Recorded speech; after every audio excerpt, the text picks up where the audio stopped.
Coba ya sekali lagi. Pagi, pagi, pagi, malam. Iya. Sekali lagi ya. Pagi, pagi, siang, siang, malam. Oke, sekali lagi yang paling kompak, oke? Malam, malam, malam, pagi, pagi, siang, siang, siang. Nah, tepuk tangan untuk semuanya. Oke, langsung aja kita mulai ya. Pagi. Ada upacara ya. Hampir setiap bulan kayaknya pasti ada yang pingsan mungkin ya. Kalau ada yang pingsan kira-kira apa sih harus kita lakukan? Jadi seperti yang di video tadi ya, pingsan itu adalah suatu kondisi di mana seseorang ini penurunan kesadaran. Jadi kalau dipanggil nggak nyamuk, badannya lemes, nggak bisa gerak, tiba-tiba jatuh, itu ya, itu yang disebut dengan pingsan. Lalu apa saja penyebabnya? Enak tahu tidak? Nah, penyebabnya yang paling sering itu ada dua, hipoglikemi atau gula darah rendah. Jadi kalau misalnya di tubuh kita itu yang namanya gula darah bukan berarti gula pasir, bukan berarti gula batu gitu ya, tapi gula atau glukosa darah itu merupakan hasil pemecahan dari makanan yang kita makan. Jadi makan nasi, makan telur, makan ikan, makan susu, dimakan nanti diolah di tubuh jadi namanya glukosa darah atau gula darah. Nantinya gula darah ini yang jadi sumber utama untuk membentuk energi. Nah kalau di tubuh kita gulanya rendah, otomatis nggak bisa berenergi, otomatis badannya lemas, nggak bisa diajak ngobrol, pusing, gimana? Kalau berarti ini beda lagi, nanti ya penjelasannya di sesi yang lain. Ini kita bahas gula darah yang rendah. Jadi biasanya paling sering memang saat berdiri, apel pagi, upacara bendera, kena panas sinar matahari kita butuh energi yang besar. Tapi ternyata paginya nggak sarapan, nggak ada energi yang terbentuk, otomatis lama-lama juga pasti akan bisa jadi pingsan. Selain gula darah yang rendah, ada hipotensi atau tensinya rendah, jadi tekanan darahnya rendah, aliran darah ke otaknya rendah. Ini biasanya karena apa? Pertama karena dehidrasi, kurang minum, atau misalnya tadi pagi dia 10 kali, muntah 5 kali, keluar semua cairannya. Akhirnya cairan di tubuhnya rendah, lama-lama bisa pingsan. Atau yang ketiga kita istilahnya maling jerit. Maling jerit itu pura-pura pingsan. Gak ada ya Bu ya? Gak ada yang pernah kalau yang pura-pura pingsan di sini ya? Insya Allah kalau ada ya saya percaya gak ada yang penyebab ketiga yang pura-pura pingsan ini gak ada ya. Oke, bisa minta tolong sini. Nah, terus apa yang harus kita lakukan kalau misalnya mata kita mengasihkan selama kita ada yang pingsan? Yang pertama harus tetap tenang. Soalnya kalau nggak tenang jadinya panik kayak di video tadi. Satu panik, histeris semuanya. Satu yang pingsan, yang lain ikut histeris, yang lain ikut panik, ikut langsung semuanya. Jadi kalau misalnya ada yang pingsan, yang pertama harus dilakukan adalah tenang. Terus yang kedua, pastikan korban itu berada di lingkungan yang aman. Jadi kalau misalnya di tengah lapangan, asal dia tidak jatuh, asal dia tidak habis kebentur kepalanya, boleh ditinggalkan dulu seperti lapangan. Jangan dikerumuni. Lihat semua deh.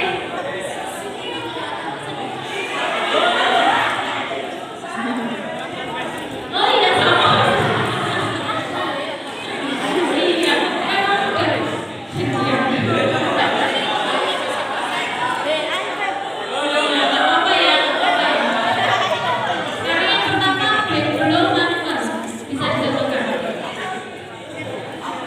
Iya, emang udah.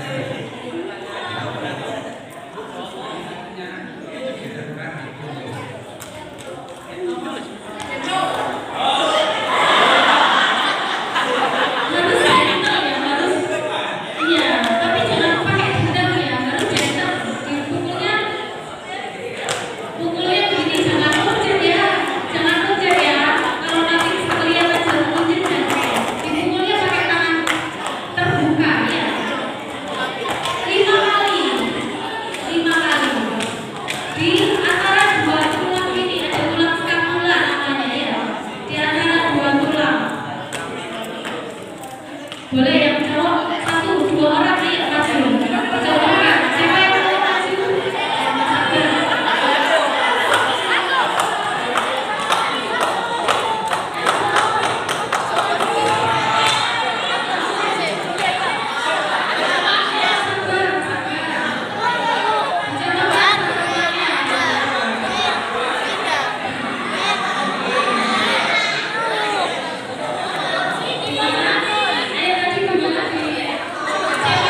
Ya.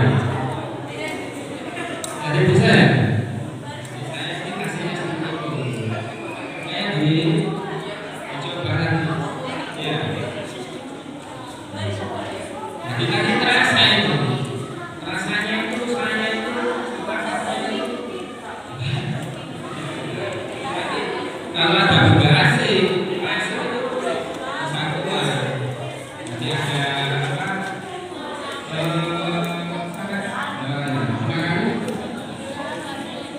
Ya, bisa sampai keluar bisa ya. Sampai 5 kali 10 kali tidak apa-apa. Ya. Ayo, adik-adik nanti ada yang apa?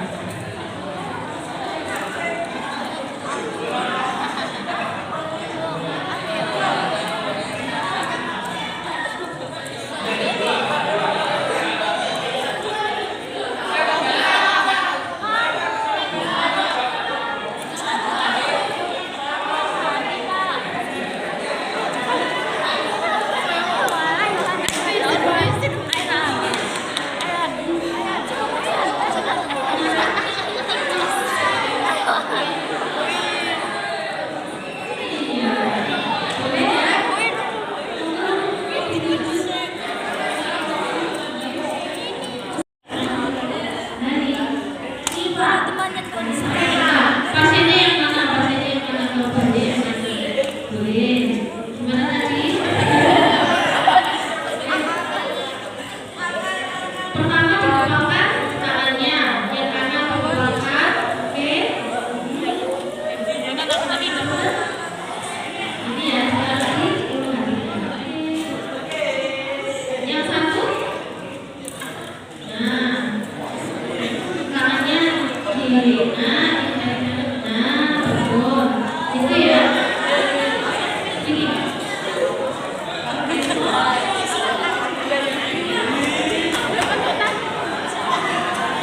Dibutuhkan sedikit ya, namanya nggak dibutuhkan. Nggak apa-apa ya. Belajar master. Oke. Kakinya. Oke, sudah. Dicoba. Nggak usah terlalu kencang, tapi cari kebenaran. Iya. Oke. Satu kali.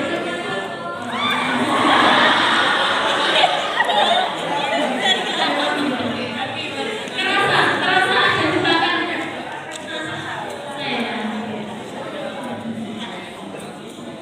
Iya, nanti makanan-makanan yang ada di saluran nafas akan terdorong keluar oleh udara di diafragma.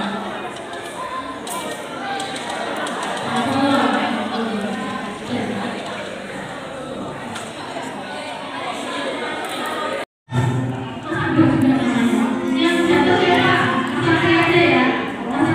Semuanya jatuh ya. Jatuh terus dibantu sama kakak. Oke, yang pertama dilakukan, misalnya kakinya ini ya, kakinya yang jatuh sampai di sini biar teman-teman yang kelihatan. Nah, kakinya ini dibantu buat diposisikan lurus ya, diposisikan lurus. Misalnya yang jatuh yang kanan aja ya, yang kanan aja.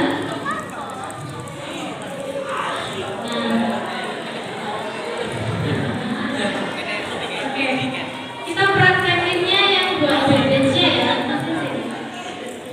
Ya, kalau S anggapannya ini S-nya ya, anggapannya ini S ya. Dikompres dulu. Area sakitnya di sini ditempelin es batu ya, es batu pakai kain gitu ya. Kelihatan ya? Oke, lanjutannya dicompression pakai bandage, pakai yang coklat-coklat ini.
dua tulang.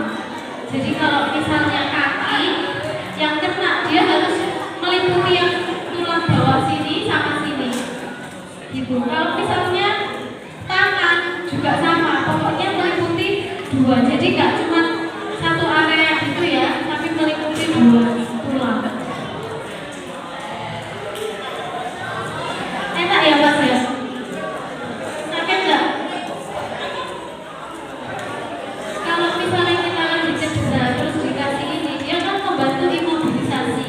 Jadi itu akan mengurangi nyerinya. Pasti nyerinya sudah otomatis langsung berkurang. Selain itu, dia membantu percepatan penyembuhan. Jadi nggak misalnya kalau misalnya harus patah tulang itu kan harus dioperasi ya, dipasang pad dan lain-lain. Tapi kalau misalnya trauma cedera ringan ini sudah sangat membantu untuk dipakaikan elastik bandage ini. Gimana rasanya Mas? Ya.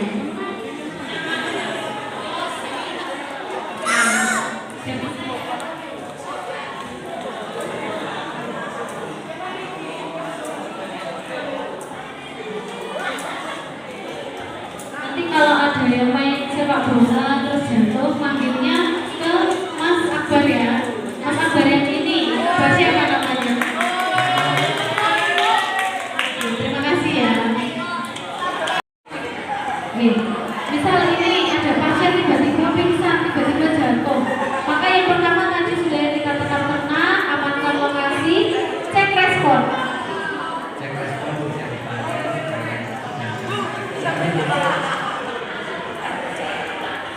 Kok ya, ditepuk, Pak, bangun Pak, bangun. Kalau nggak respon, boleh tadi. Sembari setelah kita cek respon, belum berespon, kita cek nadi. Diangkat dua tangannya semuanya diangkat dua tangannya, dua jari telunjuk sama jari tengah diangkat.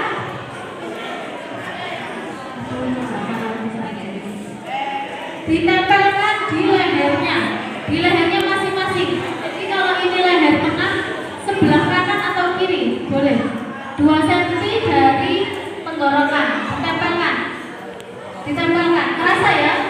Kerasa ada bibitnya ya? Sudah bisa ngerasain semuanya? Coba dicek nadinya Mas.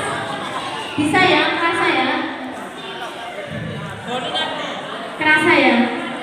Jadi dicek paling gampang boleh di sini atau boleh di pergelangan tangan. Pergelangan tangan di lurusnya jempol. Jadi lurusnya jempol itu ada nadi, arteri radialis. Tapi yang paling kecil di sini. Jadi paling mudah, paling besar, paling kerasa di sini ya. Kerasa semuanya ya. Kalau misalnya sembari ngecek nadi, sembari kita rasakan gini, sembari kita rasakan nafasnya sambil kita lihat pergerakan dinding dadanya. Kelihatan ya, kalau orang nafas pasti kelihatan tarikan perutnya, tarikan dinding dadanya kelihatan. Jadi cek nadi, dengarkan nafas sembari dilihat apakah ada pergerakan dinding dada. Seperti itu. Kalau nadinya sudah tidak teraba, langsung CPR, langsung RJP ya, langsung CPR. Ada yang tahu CPR? Jadi langsung dilakukan pijat jantung. Caranya gimana? Caranya sama kayak tadi, pakai dua tangan kita aja sudah cukup. Jadi tangan yang kanan membuka semuanya, tangan yang kanan membuka. Terus dua-duanya disatukan. Oke? Lalu diletakkan di gampangannya di antara dua putih susu. Jadi di bagian dada tengah. Sudah diletakkan di situ, lakukan pijat jantung.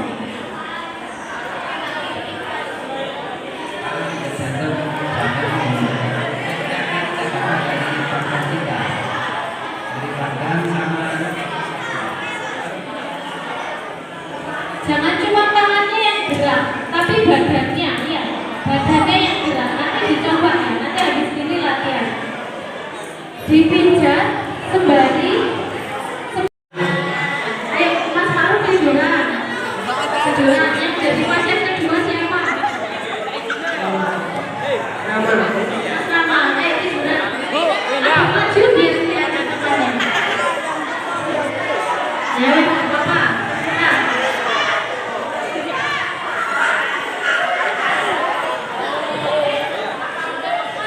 Oke, gimana tadi? Jadi dua tangannya, yang satu boleh. Sekarang coba cek nadi. Nadi gimana cek nadi? Cek nadi. Teraba ya di sini. Teraba ya. Coba dicek. Nah, sambil masnya cek nadi, dirasakan nafasnya. Jadi kayak gini. Dirasakan nafas, dilihat. Coba nah, kelihatannya dia masih bernafas ya. Tapi kalau dicek nadi, tidak teraba, maksudnya pingsan, ditepuk-tepuk lagi tidak respon, mulai pijat jantung. Gimana tadi tangannya? Tangannya gimana? Posisi pijat jantungnya, tangannya gimana?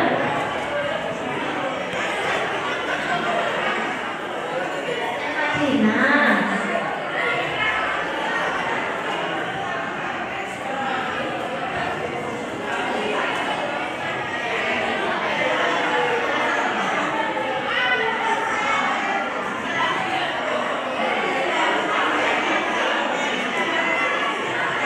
posisi kaki saat kita menolong kayak gini ya, duduknya kayak gini, biar tahanan atau beban tubuh kita tersalurkan semua saat pijat. Ya, boleh ya saya sama aku satu, boleh berdua biar tahu. Ayo,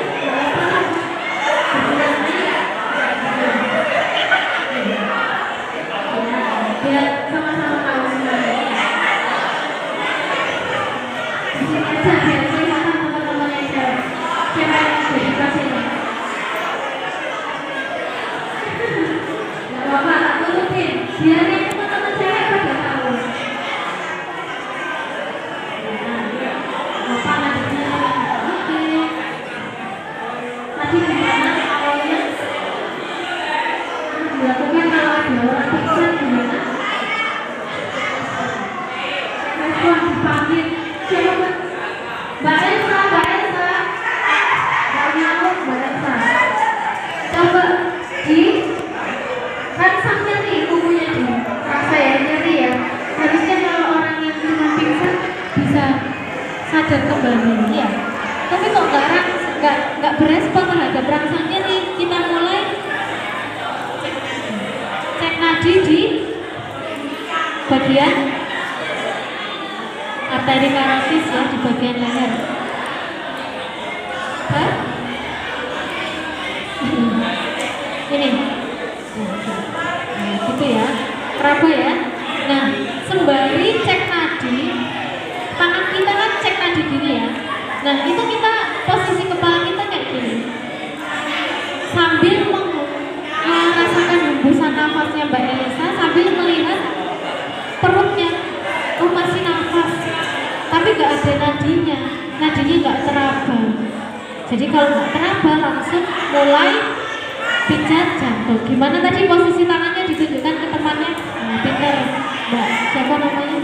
Mbak Miftah. Sudah benar ya tangannya ya, diposisikan di dada tengah ya. Nah, anggapannya di situ, nggak apa-apa. Anggapannya di sini aja, oke. Terus dilakukan pijat jantung. Ya, oke. Seperti itu ya. Sudah cukup jelas ya. Selanjutnya setelah ini semuanya sudah cukup semua, harus bisa saling membantu. Tidak cuma untuk diri kita, tapi di sekitar kita. Siapapun yang kita bantu. Siap ya? Baik, terima kasih. Kurang lebihnya mohon maaf. Wassalamualaikum warahmatullahi wabarakatuh.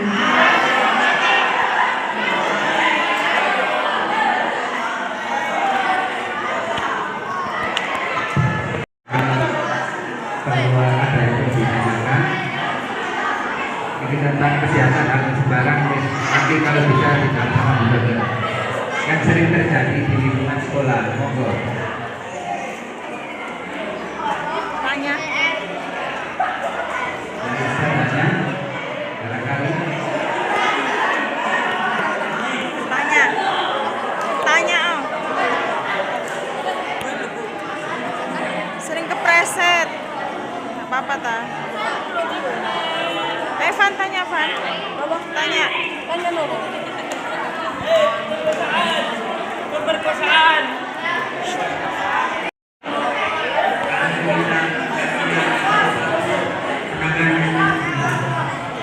Harus bisa kakinya kena paku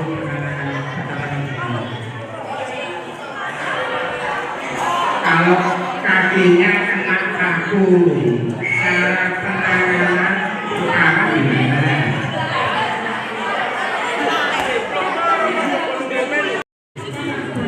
Jadi kita sabar ya, atau beda apa ya sama ya. Jadi kalau misalnya ada yang kena paku gitu ya, kita harus cek lukanya dulu.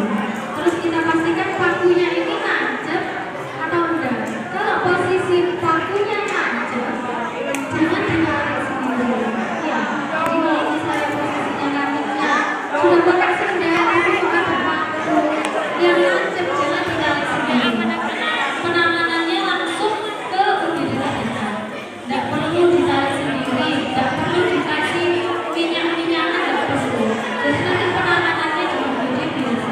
Nanti kita evaluasi apakah pakunya itu bernyata, apakah lukanya atau lukanya bersih. Nanti kita evaluasi sama penanganan. Jadi penanganan pertama tidak perlu di apa-apakan. Kalau misalnya ada, bisa dibalut kasar, dibalut kasar di sekitar pakunya. Tapi itu kalau ada, kalau tidak ada segera menuju ke UGD. Jadi tidak perlu ditarik, tidak perlu ditarik, tidak perlu dibersihkan sendiri. Pakunya dapat duduk. Gimana?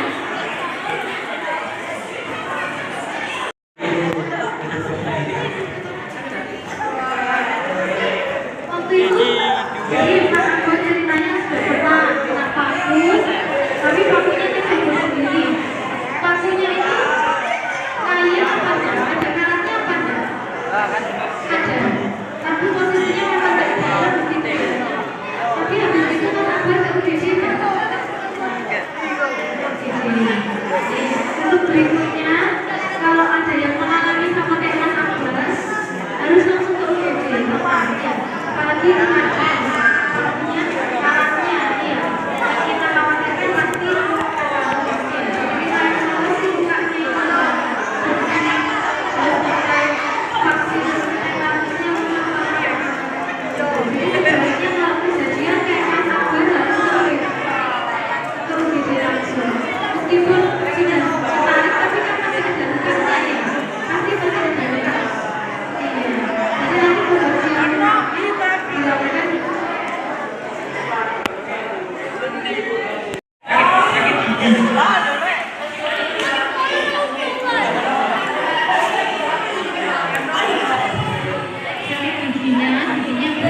giginya berupa pekerjaan. Nah, kemudian kalau sakit gigi itu kondisinya tidak gawat, tidak darurat. Artinya tidak gawat, tidak darurat.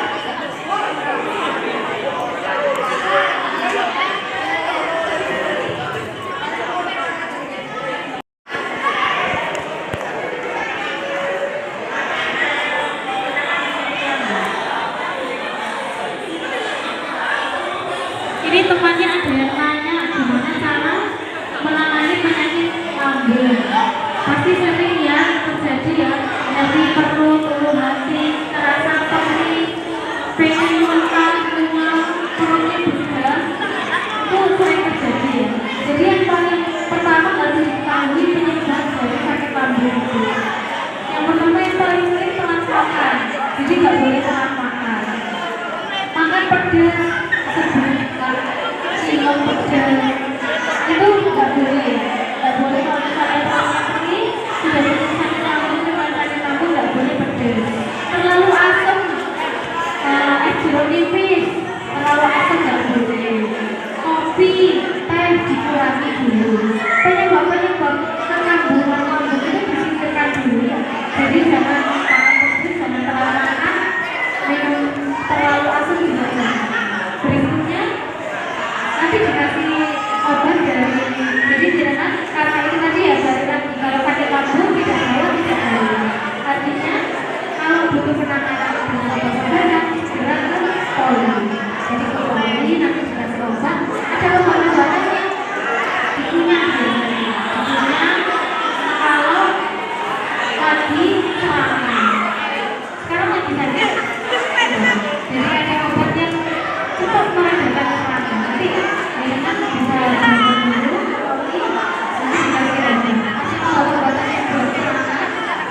papan kayu. Biasanya kalau ada itu ya papan kayu. Kalau misalnya kondisi yang nggak mungkin kan ada papan kayu, bisa pakai kardus. Pokoknya apapun yang berbentuk papan, datar, panjang, yang memenuhi panjangnya tulangnya. Jadi kalau misalnya tangan ya harus memenuhi. Jadi nggak boleh cuma kecil. Kalau misalnya kaki ya panjangnya kurang lebih satu ini ya. Jadi idealnya pakai 3 papan. Tapi kalau misalnya sudah ada, boleh pakai 2 papan. Jadi papannya itu kalau 3 ditaruh di bawah, samping kanan kiri. Tapi kalau kita cuma punya 2 di sini, papannya kita taruh di kanan kiri saja. Ya, jadi papannya di kanan kiri, misal mukanya patah tulangnya di kaki, gitu ya. Selanjutnya kita bikin 3 tali untuk mengaitkan, untuk menyambungkan 2 papan itu. Jadi ada 3 tali kita taruh di bawah, kita talikan di bawah, tengah dan bagian atas.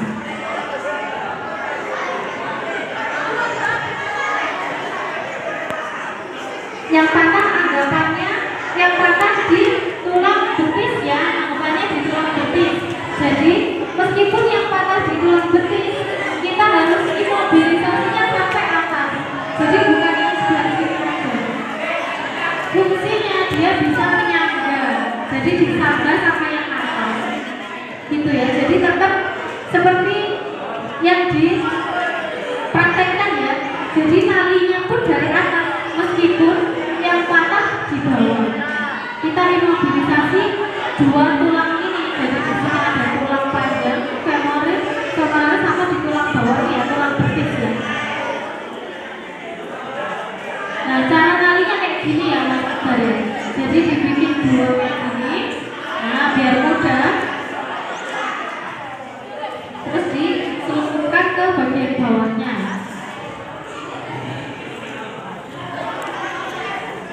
Gitu ya, jadinya gampang menalingnya, juga tidak terlalu panjang tapi jadinya kuat. Nah gitu ya, jadi harus meskipun yang panas ini tetap papannya harus panjang sampai sini, papan bibirnya. Idealnya ada tambahan lagi 1 di bawah, tapi karena keterbatasan boleh pakai 2. Nah kalau udah kayak gini, fungsinya tadi kan imobilisasi, mencegah pergerakan, biar nggak gerak, fungsinya biar nggak makin nyeri, biar nggak makin parah mukanya. Jadi ini penanganan awal buat yang curiga patah tulang. Setelah itu segera panggil ambulans, segera dibawa ke UGD rumah sakit.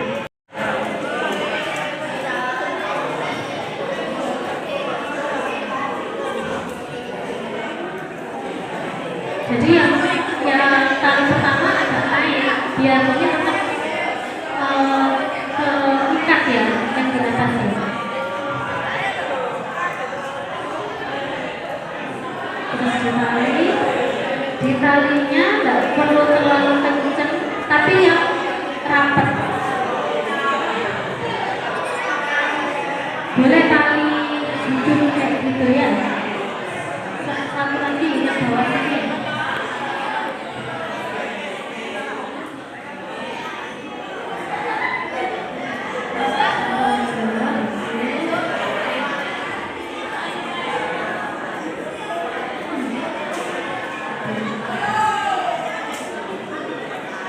Ditali sekali lagi, tali ini dulu.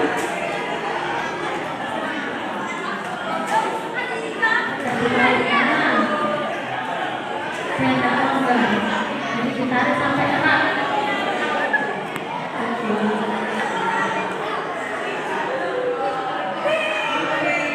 Sekali lagi dulu.